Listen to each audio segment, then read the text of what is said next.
Good morning, Monday morning. It's great to be back up here. It's awesome to be back up here this morning. Oh, bird of prey. Beautiful. Beautiful. Good morning. Right, let's get on.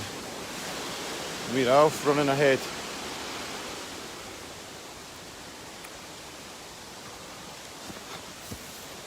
Good morning.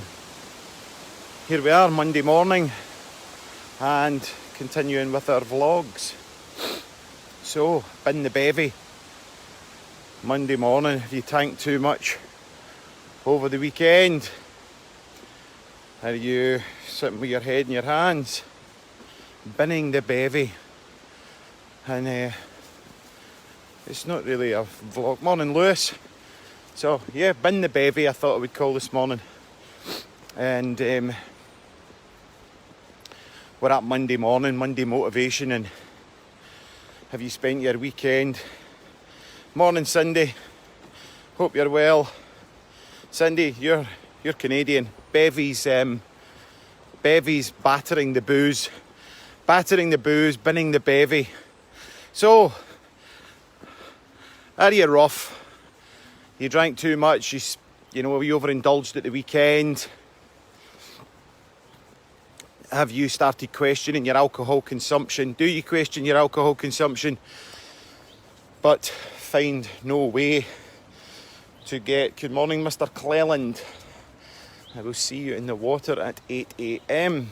So, battering the bevy, binning the bevy, good old ingrained Scottish culture. Now, this is certainly not a vlog that I prepared for this morning. But in Scottish culture, it's so ingrained. A wee quail, a wee dram, and share some funny stories. I think over the weekend,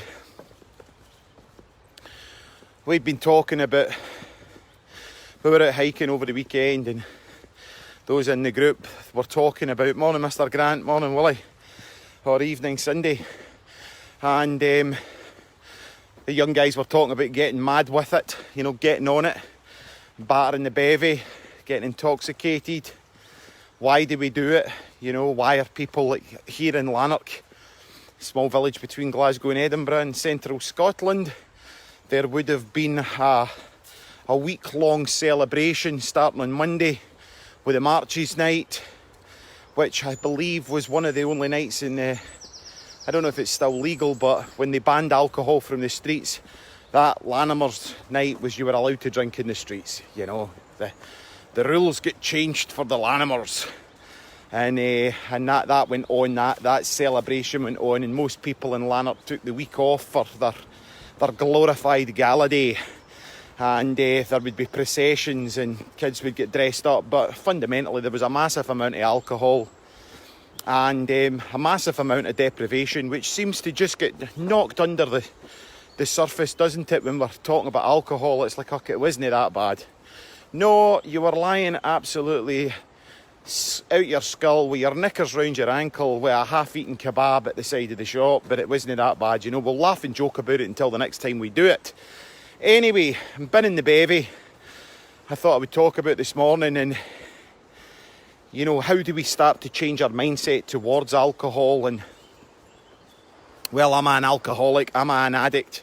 Well, what is the definition of an addict? It's a behaviour that you do that gives you temporary pleasure and relief. Relief from what?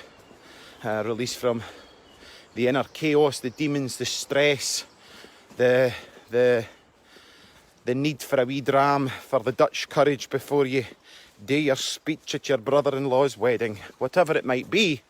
We are in a culture where alcohol, and this is where I want to come to. I'm glad I've got half a dozen people or more, I can't read without my glasses on, watching, because this is the bit. Alcohol is the only drug that you are judged when you give it up. Think about that for a minute. Alcohol is the only drug that you're judged when you give it up. So what does that tell us about our culture? It's very, very sad, isn't it? It's like you don't give up heroin and then you see your pals, oh, I've gave up heroin, and they're like, what'd you go and do that for? What are you doing that for? Did the doctor tell you to do that? You know, even cigarettes. I come off the cigarettes. You know, but when you stop drinking, I'm not drinking. What's wrong with you? Are you all right? Does the doctor give you bad news, good news, any news? Right? So how ingrained is alcohol into our system, into the fabric of our culture, that it's the only drug that when you give it up, you're actually judged for giving it up. It's questioned. It's never questioned when you stop snorting cocaine, or you stop injecting heroin, or whatever it is you stop. Nobody judges it. And I'm maybe only speaking for Scotland, but I have worked with people all over the world, and I do believe that this is a consensus. So, bin in the bevy, let's start to have an understanding of maybe why we're doing it, right? I was thinking about it walking up here, and I actually must have shared this over the weekend, or very recently anyway. I must have shared this. But when I was a wee guy, I was about 3. Pal, still see him about. He's married to a lass I went to school with, Dorothy Patterson. Right. He had a wee stock car, and my dad must have bought this stock car or got it to trial. And he was about 7. I was 3. Right, so you can imagine that 7-year-old stock car, a gate to a 3-year-old. And my family, not just my mum, my dad, my gran and my granddad, I think there was about 4 folk hanging onto the back of a rope, as this 3-year-old was zooming round about the park in the wee stock car. Anyway, the rope broke, they all fell down, and I'm whizzing round about, and I couldn't figure out in my 3-year-old brain, they're all shouting how to stop it. Eventually came to a stop when I hit a tree stump, and I split my head open here at the front. I was 3, right? It was funny. And I remember going into my gran's. I remember the day. What did she give me? She poured me a large whiskey. Fucking got to love the Scottish, didn't you? Right, my granny, large whiskey. Whoosh, get that down your neck, son. You know, the medicine. Right? So, we're in a culture where alcohol is so ingrained that it's a social norm, and it's actually not normal when we don't do it. But there's such stigma around about it, and you know, I'm not going to diss the AA, it's helped millions of people, it really has, but it's not the only way, and a lot of people struggle with the word alcoholic, right?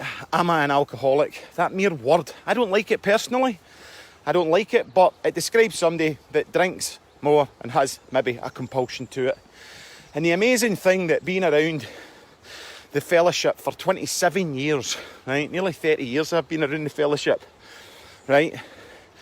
Folk think, that's me. I've gave up the drink, I've gave up the drugs. I'm free, right? I'm free.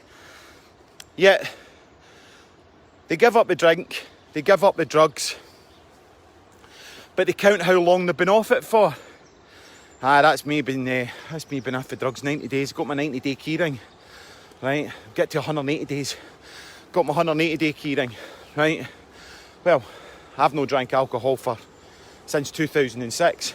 Was thinking about that walking up here, so that'll be 14 years this, whenever Teen the Park was, June or July, I don't know. Right? And I certainly never counted it last year. I never knew it, never came into my consciousness that I hadn't drank for 13 years. Then I questioned, why did that not come into my consciousness? Is it because I'm superstitious about the number 13 and I didn't want to think, 13 years? But the point I'm going to illustrate is, when you give up the drink, you want to be free. You want to be free from the clutches of your addiction. Yet you count every day that you're off it. Aye, that's me been off the drink now 112 days and 12 hours. Right? Does that suggest that a person that's counting their days free from addiction is free, or that they're still imprisoned and actually they're not free, they're counting the days until they fuck up? Right, until they hit the fuck it button and go right after he do the drink again. Anyway, bin in the bevy, how can we start to look at it a wee bit differently now that we've told a wee story and a few folk are laughing? Right, got a few LOLs coming back at me. Cool. So, when we're looking at any affliction, for me, right, it's not to look at the symptom, it's to look at the cause, right? So why are you drinking, right? So let's not heavily analyse it. Let's just notice that we're doing it, right? we've habitualised the behaviour, okay? We've pick a bottle of wine up every night on the way home. You know, it's not just the alcohol, and we can scientifically see this, that if we've got the brain of somebody that's a high-level cocaine consumer or whatever, that in actual fact their brainwave activity changes the minute they have the drug in their hand. Okay, so it's not necessarily about putting it in a pipe and freebasing it, rocking it up or snorting it.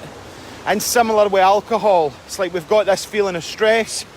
We might be an hour away from home, we might be 2 hours away from home, but the minute we leave the office, the first thing we do is we go and buy a bottle of wine. The minute we've got that bottle of wine and we've got it in our bag, we're already feeling the effects of the bottle of wine. But the cork's still on it, the liquid hasn't come out of it yet, and we're not getting any of the sedatory effects of the alcohol. So why are we chilling out? Because we've got it. Now, am I an addict? Am I an addict? Are you an addict? And this is a question I'd like those of you that are listening today to ask yourself. If I came along and said to you that I was going to take your imaginary bottles of wine away from you, right? Would you feel as if I was taking your children? Do you feel as if I'd be taking your home? How would you feel about the mere thought of, I'm going to take these bottles of wine, these cans of beer, these bottles of scotch, these bottles of vodka, whatever it might be, right? And I'm going to take these away from you. What's the feeling? Could you live for the rest of your life, right, without it? Now, if that thought fills you with dread and you've been watching these vlogs, so if you've been watching these vlogs along the ways, we've got a biochemical factory inside us, right? We've got a big biochemical feedback factory inside of us. And when I said to you the other day there, imagine a wee puppy dog with wee puppy breath and its wee pink tummy. If you like dogs, how does that make you feel? Imagine an alligator, how does that make you feel? Is that an expansive or constrictive experience? So when I say to you, I'm going to come along and I'm going to take all the bottles of alcohol, I'm going to take all the bottles of alcohol away from you, right? How do you feel? Is that feeling an expansive feeling, or is it a contractive feeling? Right? Think about that. Start to notice how it feels when we're looking at binning the bevy. Now, Scottish culture especially, it's so ingrained, and it was like a little treat. So remember, Mum and Dad would have been drinking alcohol, sitting on the couch, you as a wee guy, maybe 2, 3, 1, 2, 3, crawling around, 4, 5, 6, right? No, you're not allowed to touch that. You're not allowed to touch that, right? So that's getting installed at a subconscious and unconscious level. No, you're not allowed to touch that. Now, back in my day, when you got to the age of, whatever, 9, 10, around about New Year, you might have got an Advocat, which was like a little yellow alcoholic drink, right? Or there was other things called Baby Sham, which was like probably a cheap champagne, like a Prosecco of the day, right? So you got to kind of 10, or when you went on holiday. So then something that you weren't allowed this drink, you weren't allowed alcohol, all of a sudden your parents start to give you as a little treat. And it's like this little rite of passage. I'm like them now, you know, now they're not giving you alcohol all the time, but they explain to you, you can have this little treat. Did any of your parents do that with you? Right? Any of you that are watching this today, are you every night on the way home from the shop buying yourself a bottle of wine, a couple of cans, right? It's just to relax. Really, it's just to relax. So what we've got then is, we don't have an issue with alcohol, we've got an issue that we don't know how to relax. So what's the problem? What's the challenge? The challenge is the stress. Start to manage our stress more effectively. Right? Yes, alcohol is a physically addictive drug if you're drinking massive amounts of it. And yes, if you have been drinking, you know, a litre of spirits a day or whatever, you know, massive amounts of drink, yes, you can be prone to seizures and it can be dangerous. And yes, you do need medical intervention. Right? So what do I mean by a moderate to a heavy drinker? Or am I a moderate drinker or am I a heavy drinker? And then there's a massive amount of shame around about admitting that you're a heavy drinker or a... Morning, Francis. Right? So, we're using alcohol as a way to manage something that, let's just think outside the box for a minute, could be managed in another way. right? So what is that other way? So first step, okay, well, first step in the 12-step process, which I highly agree with, is acceptance. But acceptance that you're powerless over alcohol or drugs, but accepting that you're in a trap. Now, you're in a psychological trap that you've been placed in for all your life, right? Because you weren't a non-drinker. It's like you were a non-drinker. You weren't born and you weren't drinking from birth, right? So it was a behaviour that was learned. And look at the learning and the conditioning that came round about it. And how do we start to get out of binning the bevy? Right, now, there's quite a lot of people watching this. And when you're young and you're out and you're drinking every weekend, or I like it, you know, people say I like a glass of wine at night and maybe some more, right? But it becomes the only way that people are able to connect with their self, with their environment, and indeed socially, right? It gives us alcohol's also another thing that's been told to us. Now, this is going to be a series of vlogs, right? I'm not coming to the point today of how you give up alcohol. We're just creating a backdrop. How we came, starting to look at how we fell into that trap, right? Of you're either a drinker or a non-drinker, right? Again, I find that complete nonsense as well. It's like if I fell into quicksand now, right? I'm not going to describe myself as a non-quicksand person. I fell into it, right? It tried to swallow me out. I managed to get out of it, right? I'm not going to go back into it. So, rather than, in our society, we've created, and every year there's another more complex part that we can look at addiction. Addictions now became quite a trendy thing to be involved in. And every year there's another radical and new approach and system. But see if they actually worked, right?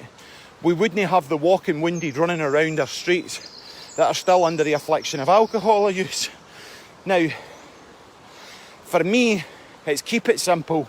And yes, it is a day at a time. But the first step that we really need to look at, we really need to take, is, has my behaviour become habitualised? Am I drinking habitually? Now, it might not be a lot. It might just be a glass of... Well, it's just a glass of wine. What's he babbling on about, right? It's just a glass of wine, right? Or it's just a couple of whiskies every night, okay? So depending on the form of alcohol, I mean, a glass of red wine can be very good for you, for your heart. I choose not to use red wine because I don't drink, but I use other supplements, pomegranate juice, that's good for my heart. So that excuse is deleted. Oh, well, you know, if I had a wee 100 mils of red wine every night, it would be good for my heart. Are you sitting here this morning after a weekend bender, being on the drink, drinking continually? Has your behaviour started to become out of control and unmanageable? You know, I've watched through this lockdown, and you know, alcohol's alcohol, right? As I said to you in one of the vlogs, somebody had stuck up a picture of their 10-year-old bottom of Macallan and, you know, wrote some remark around about people with Buckfast, which, you know, you didn't need to be a professor in English to understand that they were coming at people that drank Buckfast from a superior position, as if a 10-year-old Macallan's is some sort of... A 10-year-old Macallan's is some sort of, you know, superstar drink. As I said, arrogantly, when I was drinking alcohol, I wouldn't have seen a 10-year-old Macallan's in my road. Right? So then, it's all to do with perception. And, you know, still people are posting up, oh, Friday night, like, look around about your Facebook. Look at the amount of people that on Friday night, you'll see their hand with a glass. Cheers, everybody, we've made it to Friday. Right? Start to open our awareness and how we can look at more effective ways to manage getting to the end of the week, right? Rather than going, cheers everyone, we've made it to Friday, thinking differently about, fantastic, can't wait to tomorrow where I'm not working, where I'm not constrained and I can go for a run. Start to bring your awareness to Facebook about how many people that you've got on your friends list that advocate and support alcohol as a cool thing to do. You know, it's now cool, and well, we've got this Brewdog company, IPAs. So IPA, everybody's an IPA expert now. You know, hi, everybody's an IPA expert. What's Frank wrote? I recall dudes in the first week of lockdown partying like it was 1999 or Hitler's birthday. Right, so, and each person's got their own label, right? Now, another thing around about alcohol and maybe how we look at it differently, coming for the fellowship, coming for the AA, coming for the 12-step process, that's my background. But what they teach you to do is avoid to avoid the people, places and things that you might have associated with your addiction. So to me, that's like turning around and passing your driving test and going, don't go on a motorway, right? Don't drive on a motorway. Right, well, in fact, now that you've passed your driving test, just avoid roads and avoid cars, right, because they're really dangerous things. Well, you know, you've got to be able to come used to the triggers of, look at Coronation Street, you can't turn on the telly, you can't turn on a social media feed without somebody posting something around about alcohol. It's absolutely everywhere, it's ingrained in our culture. So how are we going to avoid it? What, stop watching the TV completely switch off social media? Those wouldn't be two bad options, okay? But it's not realistic. So how do we start to look at it? First and foremostly, it starts with a choice, right? How big is my hole? That's what I was going to call this morning. Don't steal it, I'll use it at another time. How big's my hole? Right? How big's that hole I'm trying to fill? Right? And what are you trying to fill it with? Are you trying to fill it with material possessions? Are you trying to fill it with with a personality of arrogance or superiority? Are you trying to fill it with drugs or alcohol? Right? Let's stop looking at the symptoms, which is maybe you're drinking too much. Let's start looking at the cause, right? My dad was a heavy, or was that a rite of passage? So you as a male or female, I don't know, right? But let me ask you this question. How many is when your absent father, your father that was hardly there, brought up in a time like the 60s or 70s, like what I was. Dad was never around, he was always at work, right? And he's like, right, come on son, want to have a wee chat with you. And you were maybe 16 and he took you up to the pub. It's like 2 pints. You're sitting there with your dad, right? How many of you's experienced that? Or as I said earlier on, that little treat, and it was like you got to that point where mum and dad would be drinking wine every night with a meal, and then all of a sudden you might be 14, you might be 15, you might be 16, you might have been 17, I don't know, but reflect back that day that the glass was on the table and you were then part of the tribe. You were included in the group and connected through the liquid lunch of alcohol, where you then got to be the same as them. So it's imprinted that somewhere inside you, that was your rite of passage. That's when you became like them. Okay, so this morning we're going to roll through these this week. It's Monday. Are you sitting with your head in your hands? Are you starting to question your alcohol consumption? Are you starting to look at that it might not be the healthiest answer for you? And, you know, it's a poison, basically. Like anything in moderation, it can have its benefits, but alcohol is a poison. Please don't just listen to me about this babbling on. Look at the data, look at what alcohol consumption does to your brain. You know, start to look at what it does to you in your health, and it's just, there's far healthier options out there than there is sculling wine down your neck every night.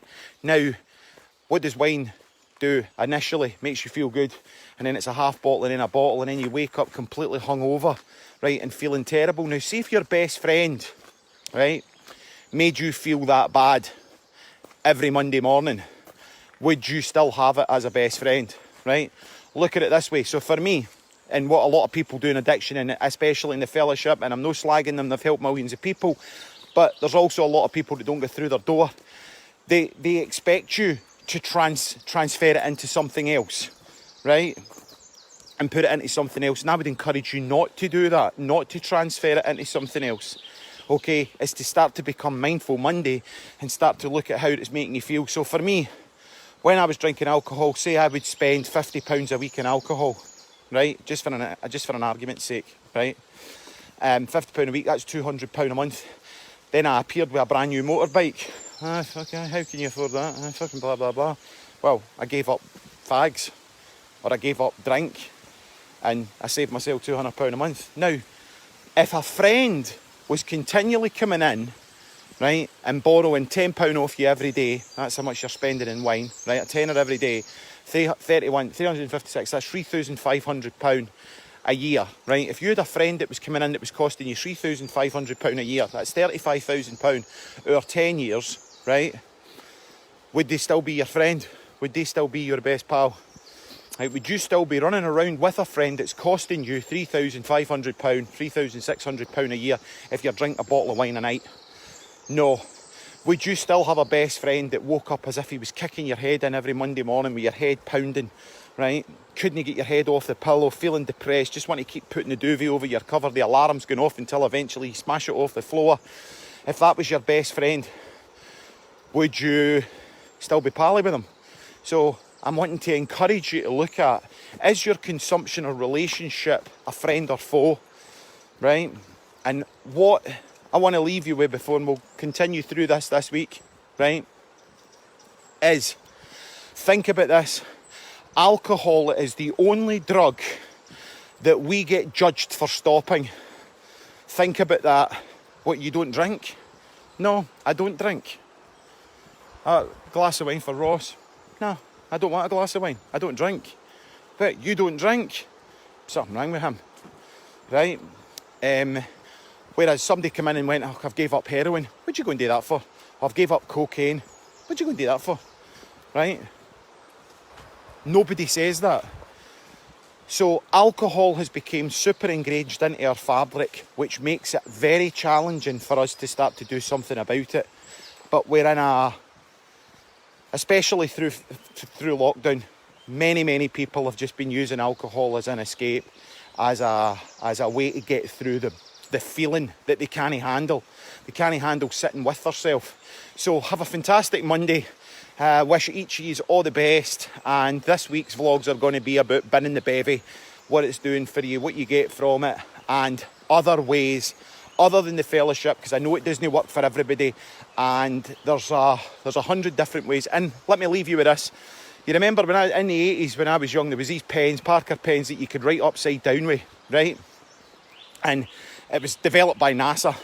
Of course, that was the Christmas present of the year, wasn't it? Everybody got one of these pens that you could write upside down with, and then you're lying in your bed writing upside down with it, right? So, and this is the joke. So, NASA developed that. They went away out into space to find this non-gravitational pen that they could work with.